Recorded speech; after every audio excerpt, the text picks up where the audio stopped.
Hi friends, welcome to our channel D2 Recipes and Remedies. இன்னைக்கு நம்ம பார்க்க போகிறது ஒரு அன்பாக்ஸ் வீடியோ.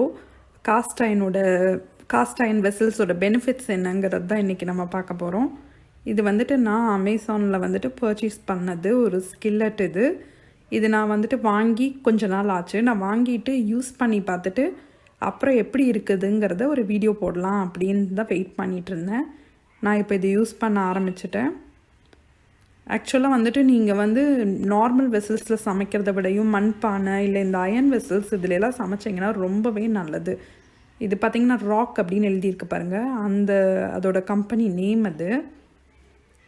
இது வந்துட்டு ஆல்ரெடி சீசனிங் பண்ணி வச்சுருக்காங்க. சீசனிங் மீன்ஸ் நீங்கள் இப்போ உடனே வாங்கணுன்னையும் சும்மா நார்மலாக வாஷ் பண்ணிவிட்டு நீங்கள் உடனே குக் பண்ண ஆரம்பிச்சிடலாம். இல்லைன்னா நீங்கள் யூஸ்வலாக பார்த்திங்கன்னா வாங்கி இதை க்ளீன் பண்ணி இதை பழக்கி அதுக்கப்புறம் தான் நீங்கள் யூஸ் பண்ண முடியும். அந்த மாதிரி கிடையாது. இது அவங்களே எல்லாம் வந்துட்டு நம்ம குக் பண்ணுறதுக்கு தகுந்த மாதிரி ரெடியாக வச்சுருக்காங்க. பாருங்கள், கீழே சர்ஃபேஸும் வந்து ரொம்ப ஃப்ளாட்டாக இருக்கும். நீங்கள் எதில் வேணாலும் வச்சு ஈஸியாக யூஸ் பண்ணிக்கலாம். இது வந்து இந்த ஸ்கில்லட் வந்துட்டு நான் இந்த மாதிரி சாண்ட்விச் டோஸ்டர் அந்த டைப்பில் நான் வாங்கியிருக்கேன் இந்த லைன்ஸோட. இது இல்லாமல் பிளெயின் ஸ்கில்லட்டும் கிடைக்குது. பத்தாததுக்கு இது ஒரு சைஸ் கிடையாது, ஒரு 3 சைஸ் இருக்குது. நம்மளுக்கு எந்த சைஸ் வேணுமோ நீங்கள் அதை ப்ரிஃபர் பண்ணி வாங்கிக்கலாம். நான் இது ஒன்று வாங்கி ட்ரை பண்ணி பார்த்துட்டு நல்லா இருந்துச்சுன்னு மறுபடியும் இன்னும் 2-3 ஐட்டம் கூட நான் வாங்கி யூஸ் பண்ண ஆரம்பிச்சிட்டேன். இது ஒரு ஸ்கில்லட்.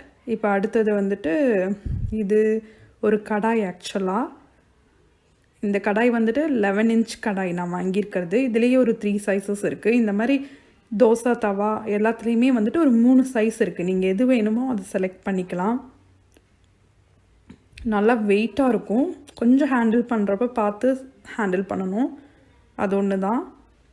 நான் வந்து எங்கள் அம்மா யூஸ் பண்ணிகிட்டு இருந்த பழைய கடாய் தான் இப்போ வரைக்கும் யூஸ் பண்ணிகிட்ருக்கேன்.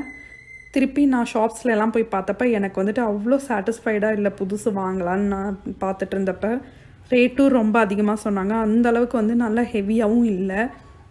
அதுக்கப்புறம் தான் இந்த கம்பெனி இந்த பிராண்ட் நல்லா இருக்குன்னு சொல்லிட்டு நான் வந்து அமேசானில் கிடைக்குதுன்ட்டு இதை ஆர்டர் பண்ணேன். இது பாருங்கள், தோசை தவா. சூப்பராக தோசை வருதுங்க இதில். இது வந்துட்டு க்ளீனிங்கும் உங்களுக்கு வந்துட்டு ரொம்ப ஈஸி தான். ரொம்ப கஷ்டமான வேலையெல்லாம் கிடையாது. நல்லா வெயிட்டாக இருக்கும். ஆக்சுவலாக வந்துட்டு நார்மல் அயன் வெசல்ஸ்க்கும் காஸ்ட் அயனுக்கும் நல்லாவே டிஃப்ரெண்ட் இருக்குது. நீங்கள் நார்மல் அயன் வெசலை வாங்கி யூஸ் பண்ணுறக்குள்ளே நீங்கள் பழக்கிறக்குள்ளே ரொம்ப நாள் ஆகிடும்.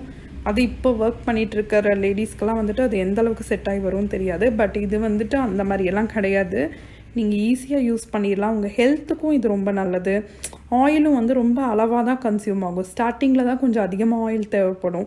நல்லா இந்த கல் பழகிருச்சுன்னா நீங்கள் கம்மியாக ஆயில் ஊற்றினாலே அடி பிடிக்காமல் நல்லா இந்த ரோஸ்டட் ஐட்டம்ஸ் அதெல்லாம் வந்துட்டு நல்லாவே இதில் பண்ணலாம். ஆக்சுவலாக இதெல்லாம் தான் நான் இந்த ஐட்டம்ஸ் எல்லாம் தான் வாங்கியிருக்கேன்.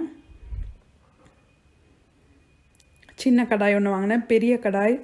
இது வந்துட்டு 7.5 இன்ச் கடாய் சின்னது, பெருசு வந்து 11 இன்ச் கடாய். அதுலேயே வந்துட்டு இந்த லீஃப்லெட் மாதிரி கொடுத்துருக்காங்க. இதில் வந்து எல்லா இன்ஸ்ட்ரக்ஷன்ஸும் கிளியராக கொடுத்துருப்பாங்க. பாருங்கள், 3 சைஸ் இருக்குதுன்னு சொன்னதில்ல, 3 சைஸ் எது வேணாலும் நீங்கள் வந்துட்டு ப்ரிஃபர் பண்ணிக்கலாம். கீழேயே வந்து நிறைய இன்ஸ்ட்ரக்ஷன்ஸ் கொடுத்துருக்காங்க பாருங்கள். இதில் என்னென்னலாம் பண்ணலாம் அப்படின்னு சொல்லிட்டு ரோஸ்ட் பண்ணிக்கலாம், பாயில் பண்ணிக்கலாம், ஃப்ரை பண்ணிக்கலாம், என்ன வேணாலும் பண்ணிக்கலாம். ஆனால் ஸ்டார்டிங்கில் கொஞ்சம் நாளைக்கு வந்து ரோஸ்டட் ஐட்டம்ஸ் மட்டும் பண்ணுங்கள். கொஞ்சம் நல்லா பழகினதுக்கப்புறம் பாயில்டு ஐட்டம்ஸ் எல்லாம் அப்புறம் யூஸ் பண்ணிக்கலாம். இதோட அதே மாதிரி வாஷ் பண்ணுறது ரொம்ப ஈஸியானது தான். அதுவும் இன்ஸ்ட்ரக்ஷன்ஸ் கொடுத்துருக்காங்க.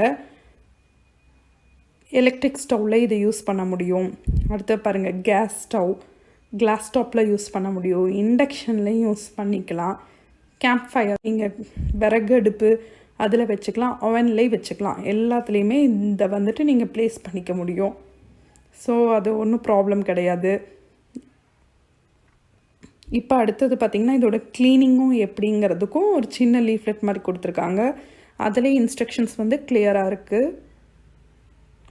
இங்கே பாருங்கள், ஸ்பாஞ்ச் வச்சு தான் அந்த இரும்பு கம்பி நார் இருக்கும் பார்த்திங்களா, அதை வச்சு தைக்கக்கூடாது.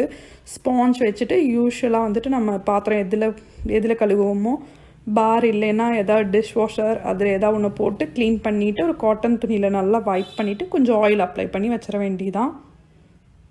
அதுக்கப்புறம் எடுத்து அப்படியே சமைக்க ஆரம்பிச்சிடலாம். ஒன்றும் ப்ராப்ளம் கிடையாது. ரொம்ப ஈஸி இதோட க்ளீனிங்கு. கண்டிப்பாக வந்துட்டு நான் இதோட லிங்க்கை வந்து டிஸ்கிரிப்ஷன் பாக்ஸில் கொடுக்குறேன், வாங்கி கண்டிப்பாக ட்ரை பண்ணி பாருங்கள். இந்த வீடியோ உங்களுக்கு கண்டிப்பாக பிடிச்சிருக்குன்னு நினைக்கிறேன், கண்டிப்பாக யூஸ்ஃபுல்லாகவும் இருக்கும். இந்த வீடியோ உங்களுக்கு பிடிச்சிருந்தா மறக்காமல் லைக் பண்ணுங்கள், ஷேர் பண்ணுங்கள், சப்ஸ்கிரைப் பண்ணுங்கள், பெல் ஐக்கானை கிளிக் பண்ணுங்கள், கமெண்ட் பாக்ஸில் கமெண்ட் பண்ணுங்கள். Thank you friends.